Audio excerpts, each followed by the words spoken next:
tidak terganggu dengan wacana ini.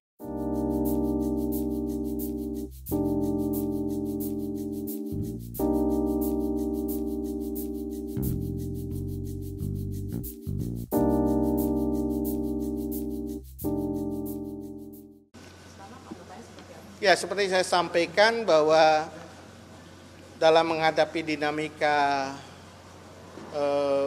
politik saat ini menjelang pemilu, Presiden tetap bekerja, ya fokus menyelenggarakan pemerintahan, memimpin pemerintahan. Beliau baru saja selesai dari kunjungan luar negeri dan sekarang ada beberapa kegiatan yang beliau lakukan, kunjungan ke daerah dan lain-lain. Jadi beliau fokus bekerja, ya.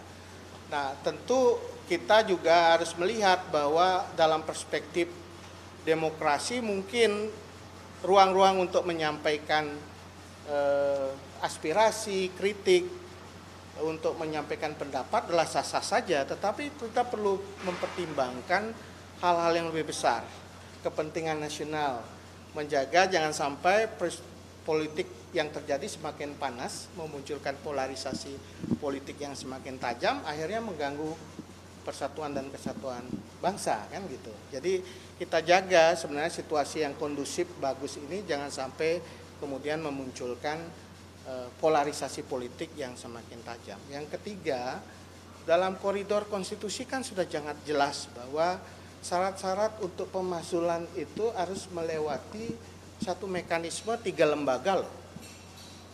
Melewati ujian-ujian politik, ya. Ujian politik yang pertama DPR. Dia harus dihadiri 2/3 anggota DPR dan disetujui oleh 2/3 DPR. Itu ujian politik pertama. Ujian kedua adalah MK, tidak serta-merta berlaku karena MK kemudian dilibatkan sebagai lembaga yudikatif. Jadi ujian kedua ini MK. Ujian ketiga MPR lagi gitu. 3/4 MPR harus hadir dan disetujui oleh 2/3.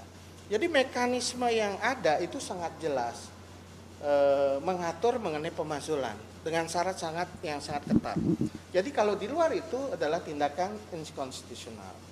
Nah, dalam perspektif kalau disampaikan mengenai penyalahgunaan kekuasaan untuk kepentingan pemilu dan lain-lain, semua harus dibuktikan, diuji kan. Kalau memang ada pelanggaran terhadap penyalahgunaan di lapangan, silahkan adukan kepada lembaga pengawas pemilu. Mekanismenya juga sudah jelas sekali. Kalau ada pelanggaran pemilu, adukan pada lembaga pengawas pemilu.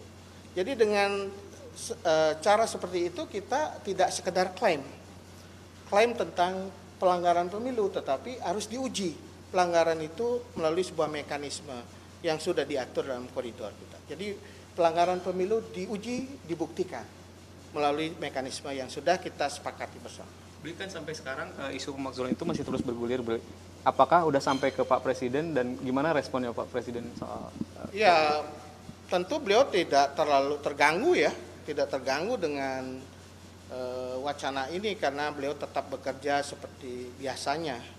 Karena tugas-tugas pemerintahan semakin berat, ya, terutama di tahun 2024 ini banyak hal yang harus diselesaikan oleh Presiden. Jadi sama sekali tidak terganggu dan tentu kita akan kembalikan penilaian itu kepada masyarakat, ya. Apalagi kalau kita lihat dari survei dari lembaga kredibel, tingkat kepercayaan dan juga tingkat keyakinan dan juga kepuasan kepada Presiden kan masih cukup tinggi. 75%, di atas 75% itu menunjukkan bahwa masyarakat menghargai dan juga percaya pada kepemimpinan Presiden. Dan tidak hanya di level survei, kalau kita lihat pada saat Presiden kunjungan kerja ke daerah, bagaimana antusiasme masyarakat juga sangat tinggi dalam menyambut Presiden dan juga berdialog dengan Presiden. Itu menunjukkan bahwa Presiden tetap bekerja untuk kepentingan rakyat, tidak hanya dilihat dari hasil survei, tetapi bagaimana juga dirasakan manfaatnya oleh rakyat.